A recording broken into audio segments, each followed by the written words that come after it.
नमस्कार विद्यार्थियों, YouTube channel में आप सभी का स्वागत है। BSc part second organic chemistry unit second alcohols video series के क्रम में आज हम physical properties of monohydric alcohols के बारे में विस्तार से अध्ययन करेंगे। इससे पहले हमने समझाने का प्रयास किया methods of preparations and general introductions of alcohols के बारे में। तो शुरू करते हैं। भौतिक गुण।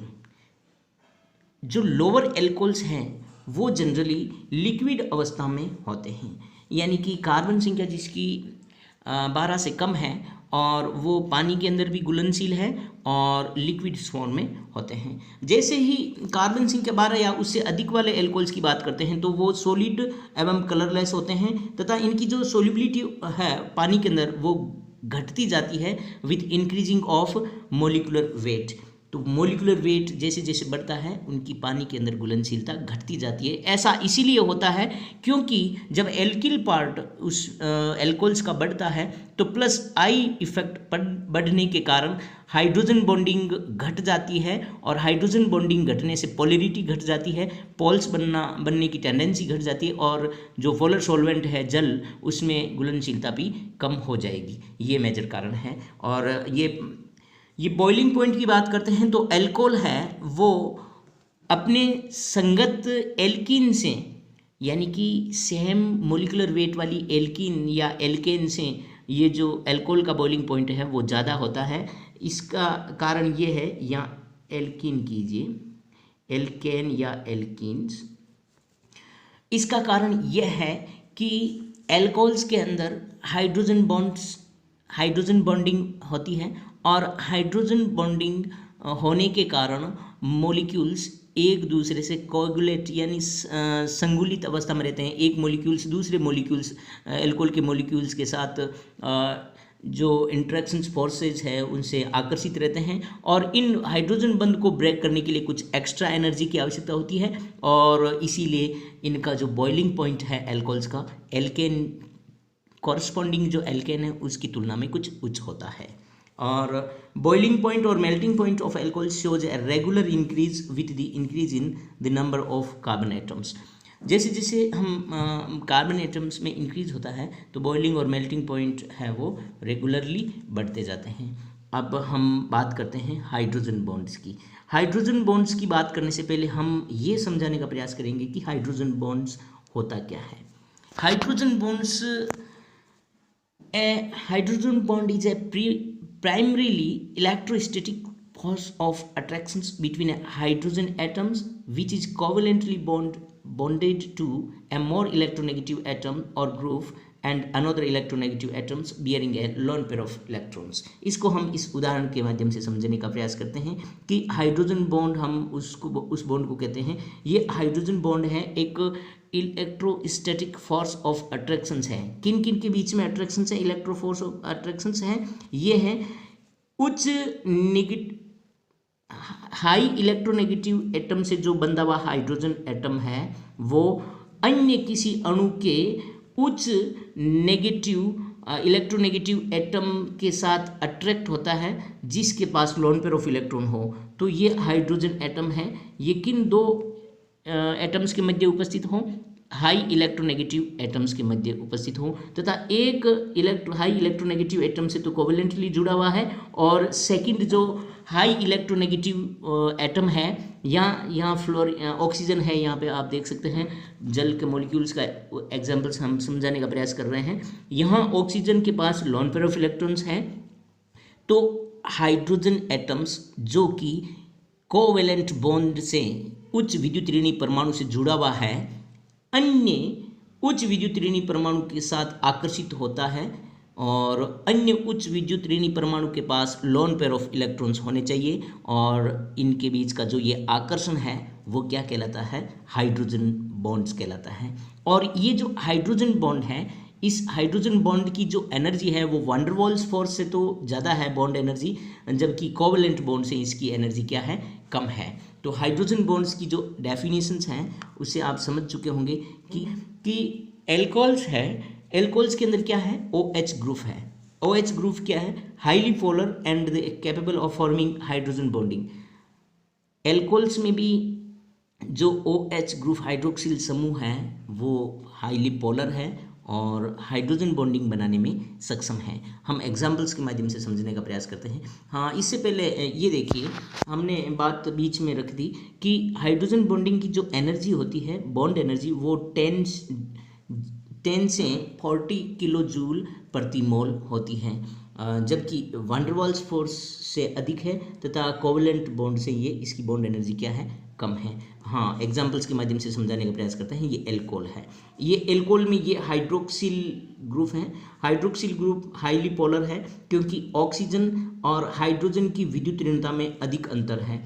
अधिक अंतर होने के कारण ऑक्सीजन हाइड्रोजन के बीच में जो बॉन्डेड जो साजित इलेक्ट्रॉन है, वो साजित इलेक्ट्रॉन ऑक्सीजन उच्च विद्युत ऋणी होने के कारण अपने पास ज़्यादा रखेगा। तो साजित इलेक्ट्रॉन ज़्यादा किसकी ओर रहेंगे, अट्रैक्ट, ऑक्सीजन की तरफ। तो ऑक्सीजन पे आंशिक डेल्टा नेगेटिव चार्ज आ जाएगा और हाइड्रोजन पर आंशिक धनायन आ जाएगा। इस प्रकार डाइपोल बन जाते हैं। तो ये हाइड्रोजन बॉन्ड और अन्य ये एल्कोहल का अणु है। इस एल्कोहल के अणु के पास ऑक्सीजन है और इस ऑक्सीजन पे 2 लोन पेयर ऑफ इलेक्ट्रॉन्स है।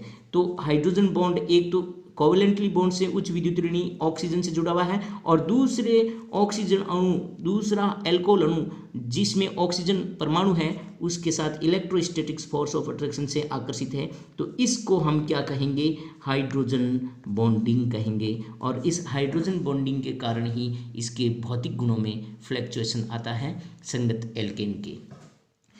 हम एनर्जी की बात कर चुके हैं। The hydrogen bonds are much weaker than the normal covalent bonds. Bond energy है वो हाइड्रोजन बॉन्ड्स की 10 से 40 किलो जूल प्रति मोल है। और एल्कोहल्स की जो सोल्युबिलिटी है, solubility of alcohols in water can also be explain due to formation of hydrogen bonding. Hydrogen बंध के कारण ही इनकी विलेयता को हम वाटर में इसकी विलेयता को आसानी से एक्सप्लेन कर सकते हैं। और IR स्पेक्ट्रा की बात करते हैं। एल्कोहल है वो स्ट्रॉन्ग पीक शो करता है। वो पीक OH स्ट्रेचिंग वाइब्रेशंस की वजह से आती है और इसमें जो पीक सिग्नल है हमें 50 सेंटीमीटर इनवर्स से 36,000 सेंटीमीटर इनवर्स के बीच हमें एक स्ट्रॉन्ग पीक प्राप्त होती है। इसका मतलब ये करैक्टरिस्टिक पीक है एल्कोहल की IR स्पेक्ट्रा में। हम जैसे जैसे यहाँ हाइड्रोजन बॉन्डिंग होगी तो इनकी जो पीक है, पीक 35 या 34,000 सेंटीमीटर इनवर्स के करीब रहेगी। और जिन एल्कोहल्स में हम हाइड्रोजन बॉन्डिंग को बाधित कर देते हैं तो उनकी पीक है वो 36,000 सेंटीमीटर इनवर्स तक बढ़ सकती है। तो ये हाइड्रोजन बॉन्डिंग इफेक्ट करती है IR स्पेक्ट्रा में भी। हम बात करते हैं केमिकल रिएक्शंस की। रासायनिक गुणों में, एल्कोहल्स के रासायनिक गुणों में हम केमिकल रिएक्शंस पढ़ेंगे। और केमिकल रिएक्शंस एल्कोहल में 2 तरह की हैं। एल्कोहल्स आप जानते हैं कि ये कार्बन है, ये O है और ये H है। यहाँ कार्बन के पास कार्बन यानी कोई एल्किल पार्ट है, R है। तो यहाँ 2 तरह की बॉन्ड क्लीवेज होते हैं। यदि ऑक्सीजन और हाइड्रोजन के बीच में बॉन्ड क्लीवेज हो रहा हो और अभिक्रिया संपन्न हो रही हो तो वह रिएक्शंस किसकी वजह से संपन्न हो रही है, ऑक्सीजन और हाइड्रोजन के मध्य जो बॉन्ड क्लीवेज हो रहा है उसकी वजह से कोई अभिक्रिया प्रोसीड हो रही, तो एक टाइप्स की केमिकल रिएक्शंस हो गई। और सेकंड टाइप की जो केमिकल रिएक्शंस है, यदि एल्किल पार्ट का कार्बन और ये ऑक्सीजन, ये इनके मध्य कोई बॉन्ड ब्रेक हो रहा है और नए प्रोडक्ट्स का निर्माण हो रहा है, तो second type of chemical reactions क्या होगी, reactions due to the cleavage of CO bond. तो शुरू करते हैं रासायनिक अभिक्रियाओं में reactions due to the cleavage of OH bond. तो हम ऑक्सीजन और हाइड्रोजन बॉन्ड के बीच के बंध का जो वियोजन हो रहा है, क्लीवेज हो रहा है, इस प्रकार की रासायनिक अभिक्रियाओं का प्रथमतः अध्ययन करेंगे। तो शुरू करते हैं एसिडिक नेचर। एसिडिक नेचर आप जानते हैं कि कोई भी सब्सटेंसेज एसिड कब कहलाएगा, अलग अलग साइंटिस्ट ने अलग अलग अपनी अपनी परिभाषाएं प्रस्तुत की हैं। तो हम एक परिभाषा ये भी है कि कोई भी सब्सटेंस यदि H+ देता है तो वो क्या कहलाता है, अम्ल कहलाता है। यहाँ हम बात कर लेते हैं एल्कोहल्स की। एल्कोहल्स में ऑक्सीजन और हाइड्रोजन के बीच में जो कोवलेंट बॉन्ड है, और इस कोवेलेंट बॉन्ड में यदि यहाँ बॉन्डेड इलेक्ट्रॉन्स ऑक्सीजन के पास रह जाए और H किसके रूप में टूट जाए, H+ के रूप में बाहर निकल जाए, तो हम इसकी कौन सी नेचर बोलेंगे, एसिडिक नेचर बोलेंगे। और इस एसिडिक नेचर के जो परिप्रेक्ष्य में जो रिएक्शंस हैं वो आप देख सकते हैं। यदि हम एल्कोहल्स की अभिक्रिया इलेक्ट्रोपॉजिटिव मेटल्स यानी सोडियम है, पोटेशियम, कैल्शियम, मैग्नीशियम etc के साथ हम क्रिया करवाते हैं तो हाइड्रोजन गैस का लिबरेशन होता है, निकलती है, और हमें H+ एल्कोहल से हाइड्रोक्सिल जो ग्रुप है वहाँ से H+ बाहर निकलता है, H+ और H+ यहाँ बाहर निकलता है। तो इसकी एसिडिक नेचर यहाँ इस अभिक्रिया से हम शो देख सकते हैं। और यहाँ O और H बॉन्ड ब्रेक होता है और H+ यहाँ हटता है और Na+ यहाँ ऐड होता है। तो क्या आ गया यहाँ पे, 2RONA, सोडियम एल्कोक्साइड बना और हाइड्रोजन गैस का लिबरेशन हुआ। अब बात करते हैं, यहाँ एक एथिल एल्कोहल है और सोडियम है, ये सोडियम इथोक्साइड का निर्माण हुआ है और जल का बाहर निकलना हुआ है। यहाँ जल का बाहर निकलना हुआ है और ये 1 मिनट, यहाँ आप देख सकते हैं ये एल्किल हाइड्रोक्साइड है और ग्रिग्नार्ड रिएजेंट है। तो ग्रिग्नार्ड रिएजेंट में जो एल्किल पार्ट है वो R- है और एल्कोहल में एल्किल पार्ट है वो R है। तो यहाँ R- और OH का H+ गया और यहाँ क्या निर्माण हो गया, R-H यानी एल्केन बनी और ROMgX का निर्माण हुआ है। और इनकी जो एल्कोहल्स की एसिडिक करैक्टर्स हैं वो अलग अलग एल्कोहल्स अलग अलग प्रकार से प्रदर्शित करते हैं। यानी कि प्राथमिक एल्कोहल की जो एसिडिक करैक्टर है वो ज़्यादा है वनिस्पत सेकेंडरी एल्कोहल्स और टर्सरी एल्कोहल, यानी कि सबसे कम जो एसिडिक नेचर शो करेगा वो टर्सरी एल्कोहल या तृतीयक एल्कोहल अम्लता कम प्रदर्शित करता है। तो ये ऑर्डर आप याद रख सकते हैं। और हम देखेंगे एस्ट्रिफिकेशंस। एस्ट्रिफिकेशंस का मतलब है एस्टर का निर्माण, formation of esters. Alcohol reacts with organic acids in presence of acid catalyst to forms ester. Ester का निर्माण ही क्या कहलाता है, एस्ट्रिफिकेशंस। एग्जांपल्स ले लेते हैं, यहाँ एल्कोहल है, एल्किल हाइड्रोक्साइड यानी एल्कोहल है और ये एसिड की क्रिया करवा रहे हैं एल्कोहल के साथ, तो एस्टर का निर्माण हो रहा है।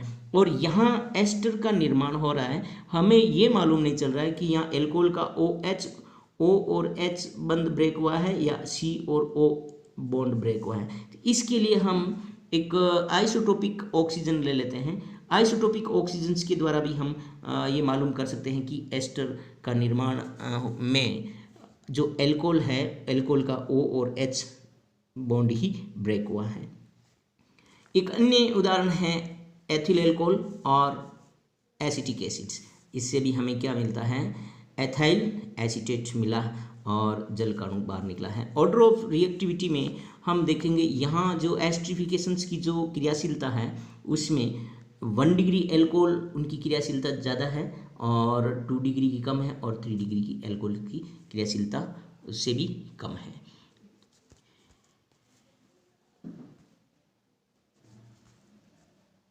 इसकी मैकेनिज्म्स हम देख सकते हैं यहाँ पे, और ये मैकेनिज्म आप देखिए,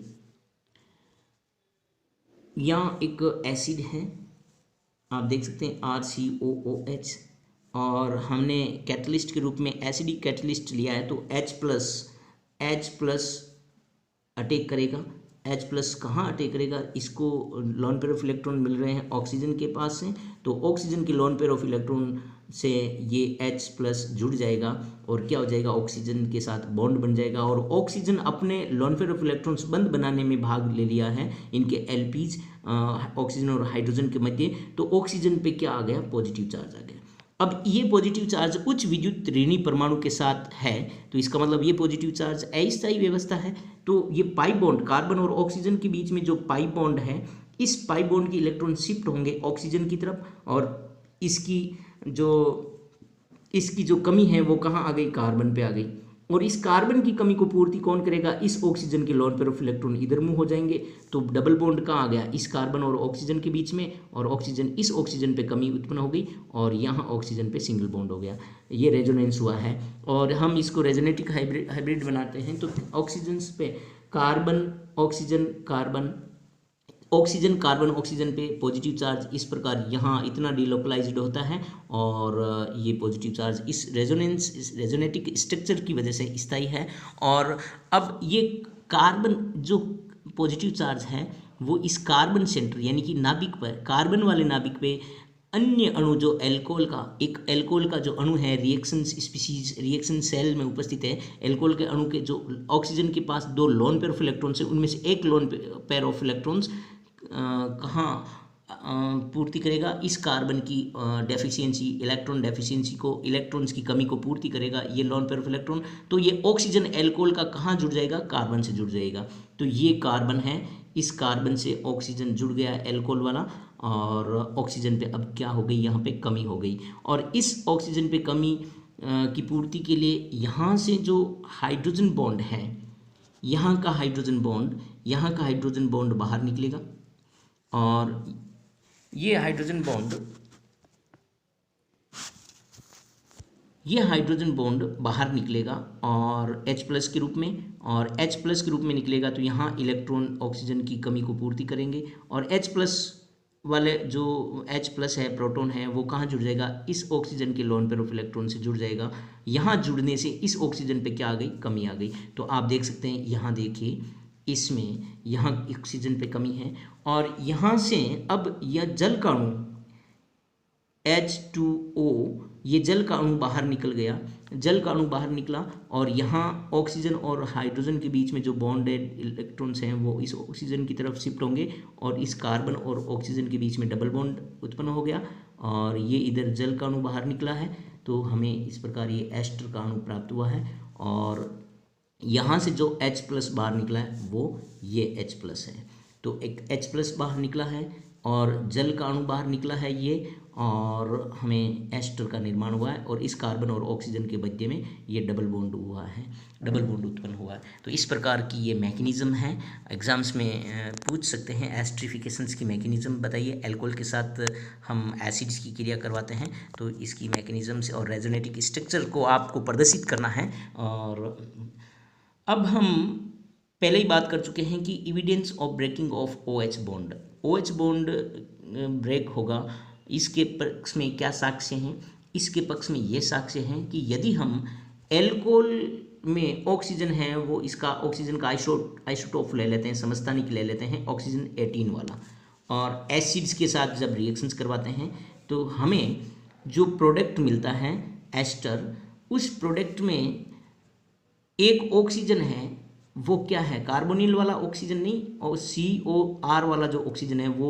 आइसोटोपिक ऑक्सीजन प्राप्त होता है। इसका मतलब ये होता है कि एल्कोहल से तो H जाता है और एसिड से OH बॉन्ड ब्रेक होता है और हमें एस्टर आइसोटोपिक इवेल्युएशन से हम पता लगा सकते हैं कि एल्कोहल का O और H बॉन्ड है वो ब्रेक होता है। अब नेक्स्ट है ईथर फॉर्मेशंस। ईथर फॉर्मेशंस, हम इसको विलियमसन ईथर सिंथेसिस भी कहते हैं। अनेकों बार एग्जाम्स में नेम रिएक्शंस के रूप में पूछी जाने वाली रिएक्शन है एक्सप्लेन विलियमसन ईथर सिंथेसिस, यह है right short note on Williamson ether synthesis. Williamson ether synthesis पर टिप्पणी लिखिए। तो हमें क्या करना है, ये विलियमसन ईथर सिंथेसिस में ईथर फॉर्मेशंस की एल्कोहल्स के द्वारा हमें रिएक्शंस लिखनी है। हमें ये भी बताना है कि ये जो विलियमसन ईथर सिंथेसिस है ये SN2 टाइप्स की अभिक्रिया है, मैकेनिज्म से संपन्न होने वाली अभिक्रिया है, यानी कि द्विअणुक बाइमोलिकुलर न्यूक्लियोफिलिक सब्स्टिट्यूशंस का ये एग्जाम्पल्स हैं। और इसमें ये sodium salt of alcohols react with alkyl halides to form ethers. इसमें सोडियम साल्ट ऑफ एल्कोहल्स हैं, उसकी अभिक्रिया एल्किल हैलाइड के साथ करवाते हैं तो हमें क्या प्राप्त होता है, ईथर प्राप्त होता है। अब यहाँ देखिए दो स्थिति है।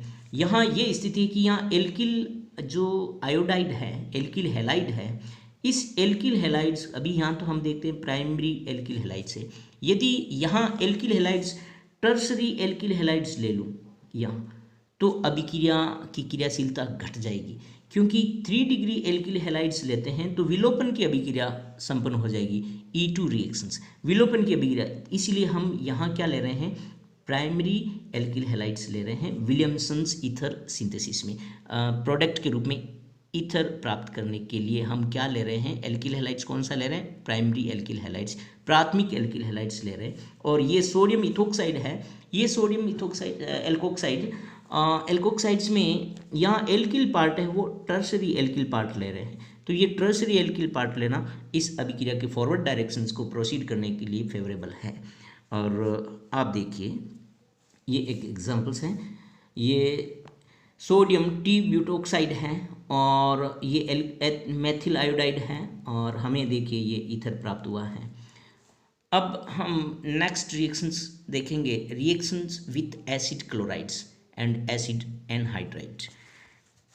इससे एल्कोहल की अभिक्रिया यदि एसिड क्लोराइड या एसिड एनहाइड्राइड से करवाते हैं तो एस्टर का निर्माण होता है। किसका निर्माण होता है, एस्टर। इस एस्टर के निर्माण को हम क्या कहते हैं, एस्ट्रिफिकेशंस कहते हैं। एस्ट्रिफिकेशंस के बारे में आप यहाँ देख सकते हैं कि alcohols react with organic acid in presence of acid catalyst to form ester. The reactions between an alcohol and an acid to form ester is known as esterifications. Ester का निर्माण हुआ है यहाँ, ये किसके साथ हुआ है, एल्कोहल की अभिक्रिया हम एसिड क्लोराइड के साथ करवाते हैं या एसिटिक एनहाइड्राइड, ये एसिटिक एनहाइड्राइड है इसी के साथ, या एसिल क्लोराइड, यहाँ एसिटिल क्लोराइड ले रहे हैं हम। और यहाँ O और H के मध्य जो बॉन्ड है वो ब्रेक होगा, यहाँ से क्या निकलेगा, H+ रिप्लेस होगा और उसकी जगह CH3CO+ है वो जुड़ेगा, प्रतिस्थापित हो रहा है। यहाँ पे हम पिरिडीन की प्रेजेंस में ये रिएक्शंस करवाते हैं, पाइरिडीन की प्रेजेंस में, तो ये रिएक्शंस क्या होगी, फास्ट होगी। इसका कारण यह है कि इसके प्रोडक्ट में क्या बन रहा है, HCl एसिड बन रहा है और एसिड का निर्माण बन रहा है और पिरिडीन क्या है, बेस है। तो ये जो प्रोडक्ट में बनने वाले एसिड्स को बेस क्या कर देगा, न्यूट्रलाइज कर देगा और रिएक्शंस हैं वो फॉरवर्ड डायरेक्शंस में मोर एंड मोर प्रोडक्ट बनाने में सक्षम होगी। इसीलिए हम यहाँ पिरिडीन की प्रेजेंस में इस रिएक्शंस को प्रोसीड करवाते हैं ताकि अभिक्रिया फास्ट हो। और यहाँ H+ का रिप्लेस, ऑक्सीजन और H के मध्य H बॉन्ड ब्रेक होता है और H बाहर निकलता है और हाइड्रोजन परमाणु का रिप्लेसमेंट किसके साथ, CH3CO ग्रुप से हो रहा है एस्ट्रिफिकेशंस में। इसी प्रकार एसिटिक एनहाइड्राइड में ये एसिटिल ग्रुप, ये ग्रुप रिप्लेस करेगा H+ को और हमें क्या प्राप्त हो रहा है, एस्टर प्राप्त हो रहा है, एसिड प्राप्त हो रहा है। एसिटिक एनहाइड्राइड के केसेस में इस प्रक्रिया को, इस रिएक्शंस को हम क्या कहते हैं, एस्ट्रिफिकेशंस कहते हैं। और लास्ट हमारी है फॉर्मेशन ऑफ सल्फोनेट्स। सल्फोनेट्स का निर्माण भी हम कर सकते हैं, एल्किल सल्फोनेट। हम देखिए एल्किल सल्फोनिल क्लोराइड रिएक्टेंट के तौर पर ले रहे हैं हम एल्किल सल्फोनिल क्लोराइड्स। इसकी अभिक्रिया एल्कोहल के साथ करवाते हैं तो एल्कोहल से तो H और प्लस और Cl- यहाँ से बाहर निकलेगा HCl और हमें एल्किल SO2OR यानी एल्किल सल्फोनेट है वो प्रोडक्ट के रूप में प्राप्त होगा। और नेक्स्ट हम जो वीडियोज़ होगा उसमें हम chemical reactions with CO bond breaking की जो अभिक्रियाएं हैं उनका विस्तार से अध्ययन करेंगे। आज के लिए इतना ही, धन्यवाद, थैंक यू। यूट्यूब चैनल को अधिक से अधिक सब्सक्राइब कीजिए। अगर आपको रिएक्शंस मैकेनिज़म्स में किसी प्रकार की रिएक्शंस की मैकेनिज़म्स को समझने में समस्या आ रही है तो व्हाट्सएप ग्रुप पे आप इनबॉक्स में व्हाट्सएप ग्रुप के चैट कीजिए, हम आपकी समस्या का समाधान करने का पूर्ण प्रयास करेंगे। और वीडियो यूट्यूब पे भी इनबॉक्स चैट बॉक्स में भी आप हमें कमेंट्स के द्वारा अपनी समस्या रख सकते हैं, हम उसका सॉल्यूशन करने की, समाधान करने की पूर्ण कोशिश करेंगे। धन्यवाद, थैंक यू। बने रहिएगा यूट्यूब चैनल पे और अधिक से अधिक कमेंट्स, शेयर एंड सब्सक्राइब कीजिए। Thank you.